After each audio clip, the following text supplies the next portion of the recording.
ओम शांति। आज हजारों साधु संत सन्यासी, आचार्य, पंडित, विद्वान लोगों को जीवन में सुधार करने के लिए अच्छे अच्छे बातें सुना रहे हैं। गीता का, रामायण का, आध्यात्मिक धार्मिक प्रवचन करके उनके जीवन में निखार लाने की भरसक प्रयास करते हैं। बहुत ज़्यादा मेहनत करते हैं।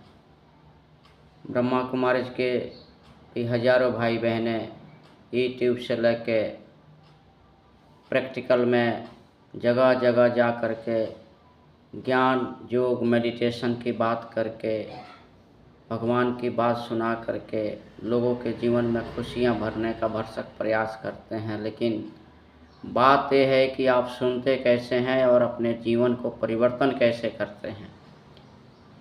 सत्संग में तो हजारों आते हैं, लेकिन जीवन में परिवर्तन बहुत कम लोग ही करते हैं। तो इसलिए हमें ज्ञान सुन करके उसको अमल करेंगे तभी फायदा होगा। जिस प्रकार एक व्यक्ति डॉक्टर के कहने अनुसार यदि टाइम टू टाइम दवाई लेता है, मेडिसिन लेता है, तो उसके रोग खत्म होने की संभावना होती है।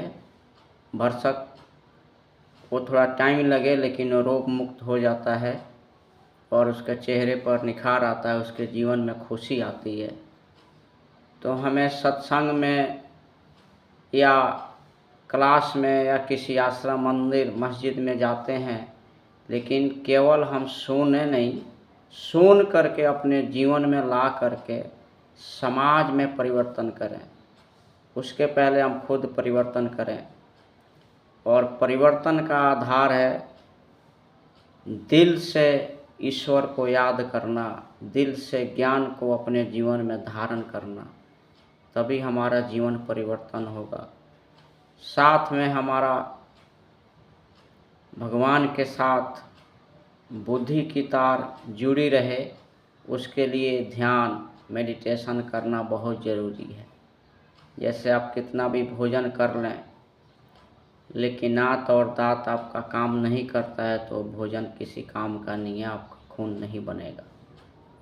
तो इस प्रकार आप कितना भी सुन लें, लेकिन मन बुद्धि को एकाग्र करके भगवान में नहीं लगाएंगे, परमात्मा गॉड वाहिगुरु में नहीं लगाएंगे, तो ज्ञान फिर वो निकल जाएगा। इसलिए मन को शांत करके मेडिटेशन करके उस ज्ञान को अपने जीवन में अप्लाई करना है, तभी हमारा जीवन सुंदर बनेगा। और इसके लिए 1 मिनट से अभ्यास करें। रोज़ 1 मिनट मन को मेडिटेशन में लगाएं, ध्यान में लगाएं और इस दुनिया और दुनिया वाले से नाता थोड़ा थोड़ा तोड़ करके परम धाम में अपनी बुद्धि लेकर के जाएं, जहाँ परमात्मा का रहने का स्थान है। वहीं से हम सभी आत्माएं इस धरती पर आकर के अलग अलग भिन्न भिन्न प्रकार के जाति धर्म में शरीर धारण किए इस रंग मंच पर पाठ बजाने के लिए। परंतु ये सब बातें हम भूल गए कि जन्म मरण के चक्कर में परमात्मा नहीं है, वही आकर के अभी फिर से बातें बता रहा है। तो किसी भी सत्संग या ज्ञान मार्ग पर चलने के लिए, सुनने के लिए, समझने के लिए मेडिटेशन भी ज़रूरी है। साथ साथ अपने भोजन का भी परिवर्तन करें। भोजन आपका शुद्ध होगा तो मन आपका बहुत जल्दी शुद्ध हो जाएगा और परमात्मा में आपका मन टिकता रहेगा।